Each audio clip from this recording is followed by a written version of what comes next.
Hello there. Hi again.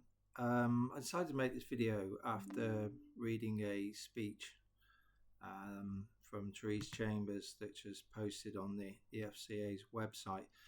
And it's got some really interesting aspects in it in terms of what I see as this big issue we have with the first and second estate, with this air of superiority and almost arrogance and belief that they know better and can be treated differently from the rest of us in the third estate. And to make it clear, I'm not singling out Chambers. I've always said I see her more of a symptom than a source, a product of a very very ill system. And the title, the title of the post, and I assume obviously the speech as well, is which was published on the 23rd of this month, September. The confidence dividend, tackling financial crime to strengthen markets. Now, I've pasted in the relevant bits, or the way I see them in the description. So I'll make a start by looking at some observations she makes. And the first bit that I pasted in really is the language of the secondary objective, and it's this scenario that we have where this government has continued, where Reeves has run with the policies of Hunt, just gloss them up a bit, and you've got this situation where the government has said, look, we're desperate for growth. We're trying to use the financial services sector to generate growth. We need you to help us to sponsor more of a risk culture, try to get this growth, and we haven't got time for reform, so we'll carry you. We'll make sure you don't have to face, the government to the FCA. We'll make sure you don't have to face any accountability for, a large number of catastrophic errors. So there's this like quid pro quo situation. So it starts off with the bullet points and so on, and he makes comments about classic British reservedness. Perhaps we can say that the regulator's been a bit reserved in terms of responding to very credible warnings, but let's move on. And she then says, we are home to some of the deepest, most sophisticated financial markets in the world. So why is it that swathes of the population don't invest a penny?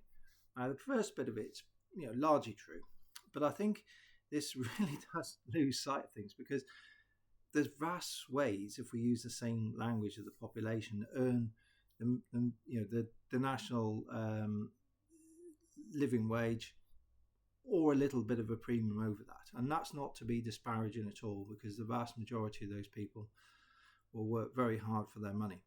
And the responsibilities that they're carrying arguably aren't reflected in the money they're paid. But when they've covered their expenses, travel expenses, food, local taxes, central government taxes, utilities, maybe afforded themselves the odd pleasure here and there just to make work life bearable, the odd holiday meal out, or anything else that they might enjoy doing, they probably don't have anything. And you really would expect that to be understood, particularly if they're making their sort of workplace pension contributions as well to qualify for their employer contribution. They probably don't have anything to invest. So it's kind of absurd to make that question, and probably a great lack of understanding of society.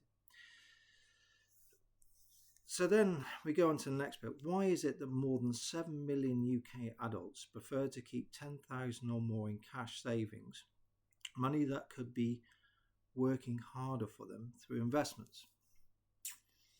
Interesting, because let's now look at some figures and explore this question a bit more. Now, if you go onto the government website, they will say that I think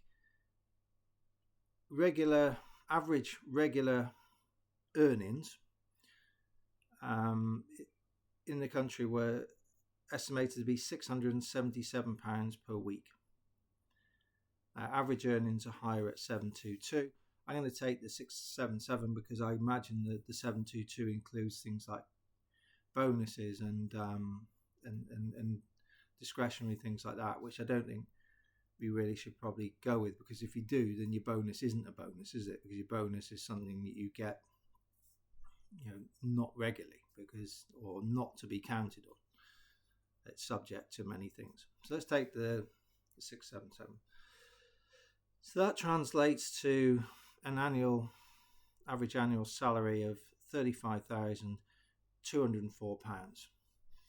Now, if you then use the government's salary calculator or net salary calculator facility, after income tax, national insurance, assuming no pension contributions or any other salary sacrifice items, or even student loan contributions or so on, that translates to net pay of £2,405.70p.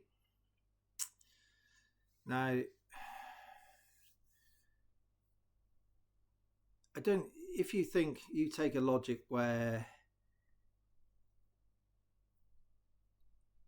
given the uncertainties of life that we face, and the world is looking very, very uncertain at the moment, holding 3 to 6 months net salary in cash to tide you over should you lose your job, become injured, or any other number of things that might happen in this uncertain world. 3 months of that would be 7,217.10. 6 months would be 14,434.20. Now, I don't think, holding £10,000 or a bit more is actually such an issue that we should really worry about, because if we're to wean ourselves off as a country this catastrophic welfarism that's grown up to monstrous levels and is massively unaffordable, encouraging people to keep a cash buffer of 3 to 6 months of their net salary to tide them over should something unfortunate or unplanned occur, can be considered a bad thing. To me, it's quite ridiculous. And when you add to that the average house price in the UK, it depends on who calculates it and the methods and so on. So, the government estimate that the average house price is £270,000, and Halifax, using a slightly different technique, assume a little under 300,000. So we can assume the average house price is between 270 and 300,000. So it's quite a lot. And having to service a mortgage, albeit it's likely to be more than one salary involved, maybe 2 full-time, maybe 1 full-time and another half and 2/3, whatever. That again stresses the need to have a decent cash buffer, because house prices look very, very stretched, and affordability looks very tight. Affordability has eased a little bit in recent times because house market prices have been slightly slower than wage growth, so there's been a little bit of an ease on affordability. But with the labour market showing signs of cooling and wage growth cooling, again, holding that level of cash is not a bad thing. And you always got to think about this culture, which is very, very similar. If you look at Chambers' text that she's used here, saying, she's even used, when she talks about the PPI scandals and whatnot. So all the scandals are obviously discussed without any. The FCA is flawless and everything, of course. We know that, prejudice and can't discuss and so on. That's standard stuff. She says that good enforcement and so on and so forth, seeing it as a growth strategy. So if people have they tackle wrongdoing and criminal activity, and be seen to doing it properly, and that's a growth strategy. It gives people more confidence and they'll invest more money. Hence why the government don't want you to be an investigation into Wealth Tech or Woodford or something, because it would just blow all that credibility, as I've discussed many times. So the other aspect is pushing people to take risk, which again, her language is very similar to language used by the Treasury, in particular Emma Reynolds, when if she isn't working out where a bridge starts, finishes, and how much it costs. She's often had a bit of a paddy about these big cash holdings and why they should be in stocks and better long-term returns. So yeah, long-term returns are fine. I wouldn't disagree with their observations there, but this idea of pushing people to take more risk and actually having decent cash buffers is not a bad thing. And if you look at the risk situation at the moment, we have equity markets at record highs. We have property markets looking stretched. We have huge amounts of public debt. We have credit spreads very tight. And even yesterday, Jerome Powell was noting that over in the US, equity market valuations look a little bit tight, look somewhat tight. So he's sort of noticing it as well. And, encouraging people to take risks. I mean, to look at the UK, for instance, I think I was looking at figures earlier today, putting together some figures, and I think the UK has borrowed in the financial year to the end of August something like £83 billion. And you think, put that into context with all that resistance that the Labour Party encountered when they were trying to push through some modest welfare savings. The whole thing is massively unsustainable. We've got 6.5 million working age people that are economically inactive. We've got a hugely high tax burden. It's going to be even higher going forward as we're being guided with the budget. And, they risk, in essence,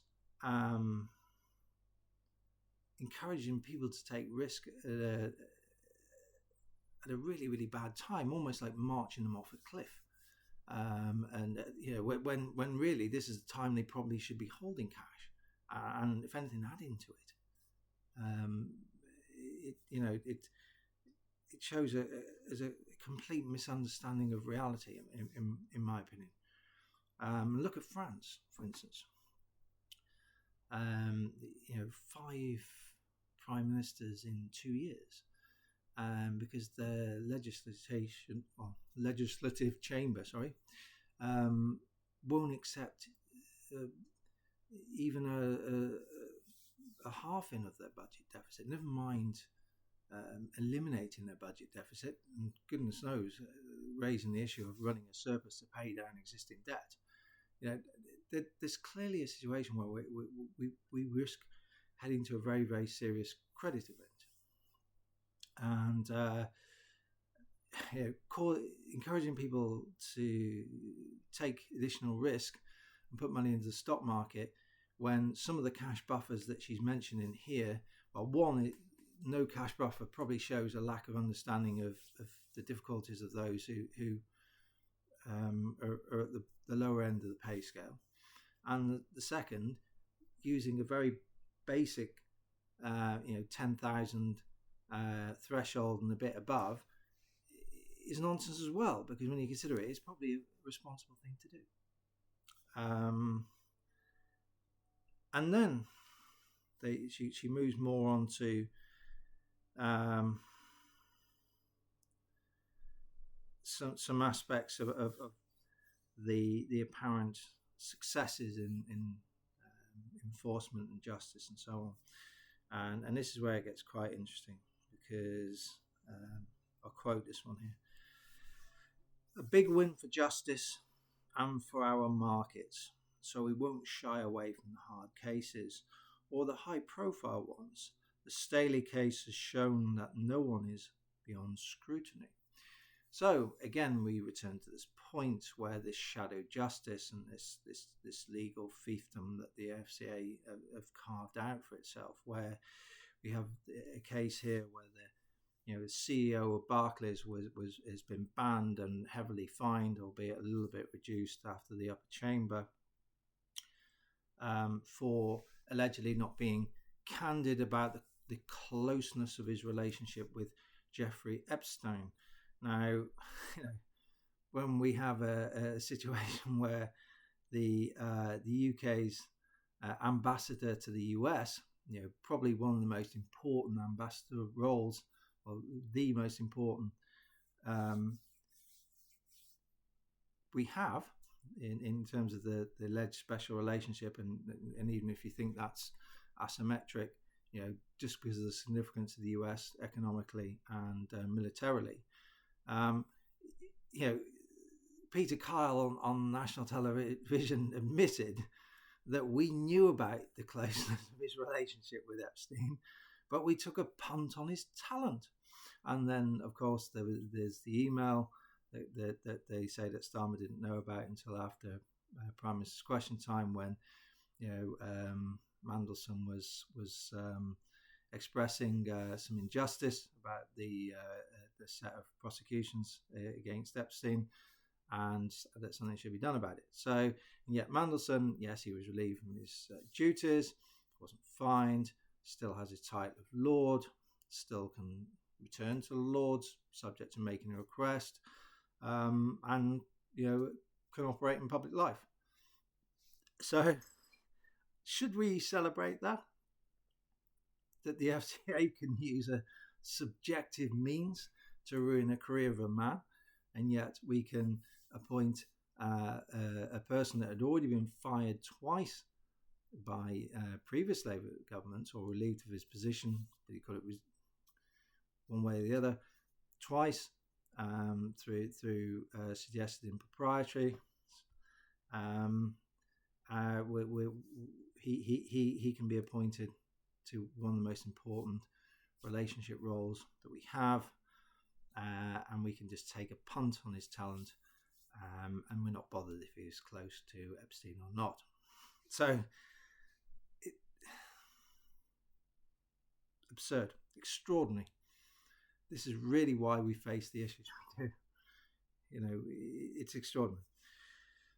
Let's move on to this summer. We took action against Barclays Bank UK for failing to adequately manage money laundering risk when banking wealth tech, whose proprietor, John Dance, we are prosecuting for fraud and money laundering. Yes, I mean, as I said in the book, all Barclays had to do was to check the FCA register, and they would see that Welltec didn't have client money permissions, so shouldn't have been operating a client account. So, but the organisation taking the action was the same organisation in July 21 that were told that I thought there was a very, very serious issue there.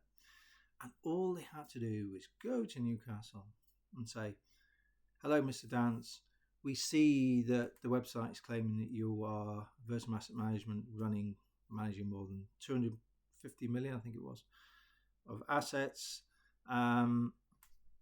We just want to sit with you for a moment, and you can show us exactly where these assets are, who's holding them, so on and so forth. Then it's done. So in terms, later on, she goes on about the speed, blistering pace of these cases, despite however complex they are, blah, blah, blah, blah. But, that should have been month zero of the investigation with Welltec, and yet they will say month zero is April 23, when they actually took action to place Welltec in special administration. So the very organisation that spectacularly failed, catastrophic errors, and then of course there's the opportunity in the skilled persons review, and is the organisation that is taking action against Barclays for quite an embarrassing oversight.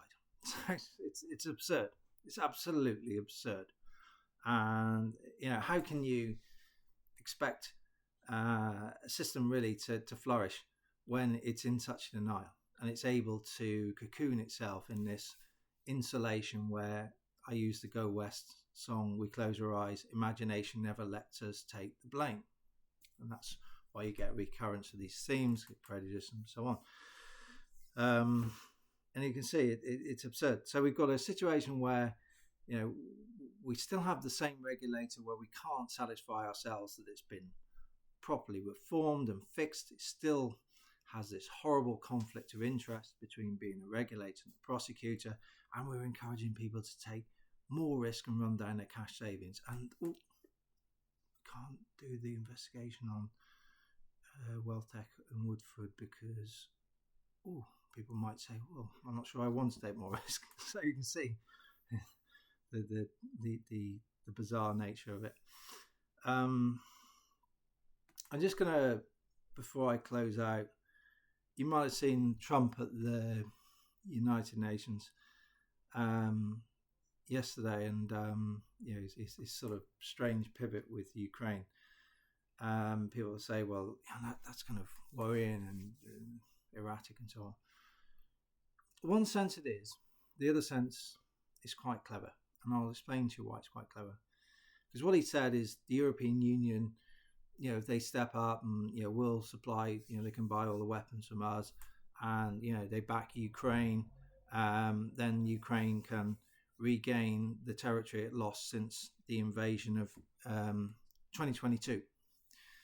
And I think what he's doing here is he knows very well the Europeans can't because they're skint. They literally couldn't afford it. I mean, look at the UK. We're already super highly taxed. The highest tax burden since this side of the Second World War. That's going to go up in November. And if we engage in a conflict against Russia, that would just go to catastrophically high levels. And I doubt people would wear it. The France very much the same. I think people would just rebel.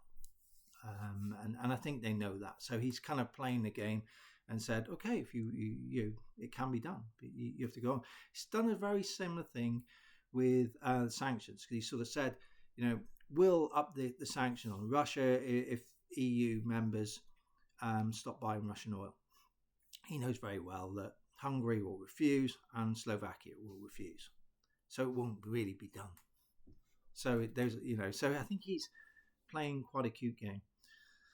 Now, to put it into context, if the UK, I mean, if you look at Yvette Cooper's comments the other day, we will engage and so on and so forth. The risks of, and I don't support the Russian invasion, and I don't support their shelling and damaging of civilian areas, even though the Ukraine has done some in return. But you look at the realities of it. It would be catastrophic for the UK and others who join them if they entered into a head-on conflict with Russia. I think the UK armed forces, looking at the stats, they say that the UK armed forces are 147,300 personnel. 56% of that is the army. Now, we have to assume that not all the army could fight. There's probably a good 15% of them aren't fit to do so for the same reasons that we see quoted in the broader economy. Then you would need them for other areas as well. So it's quite a small army. The UK is sharing aircraft carriers with France. The UK has very little munitions because so much of it's been sent to Ukraine. It has a small industrial base now.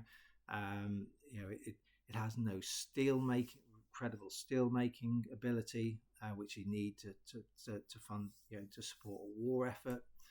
It has no credible missile defense system.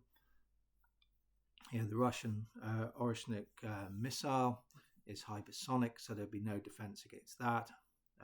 And it's fantasy. And Trump knows, I would guess Trump knows these things are fantasy. And to put it into context, I was in Poland for 3 weeks. The drone stuff doesn't stack up so far, what we've learned from the Polish side. There's a large degree of skepticism even in Poland. The drones weren't armed; they were more reconnaissance type drones.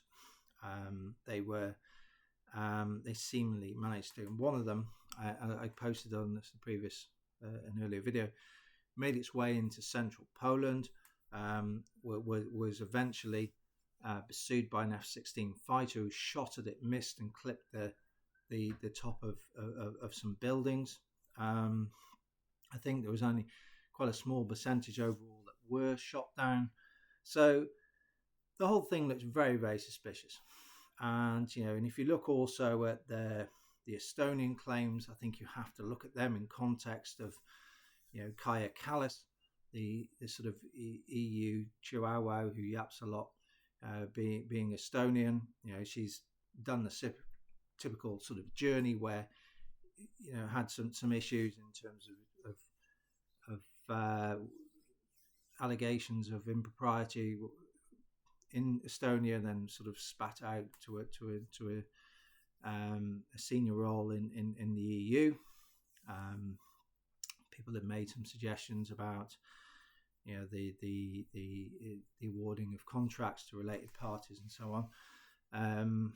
So she spat out to the EU. Similar thing what happened to Mandelson. It's EU special when he'd been sort of relieved of his duties twice or stepped down from his duties twice, and then ended up in quite a plum EU role. So it happens a lot. Ursula von der Leyen's another product of that. So she's been a Russia hawk pretty much all of her political career. Tusk, very similar in Poland. He's very, very he's sort of EU, seen more as a EU puppet. Very sort of anti-Russia. And similarly, Alexander Stubb, Finland, where there's been some suggestions that they're going to be the next Ukraine, and I think that's coming from Stubb, who's again been a long-term Russia-phobe. So I think what they're doing is they're whipping up this hysteria to try and engage the US, and Trump's side are playing it, saying, yeah, okay, we sort of hear you, but we're going to lay down some challenges for you that we know you can't fulfill. So that's where we are with it. So the whole thing is playing out this funny, phony game until a solution is ultimately found. That's the way I see it.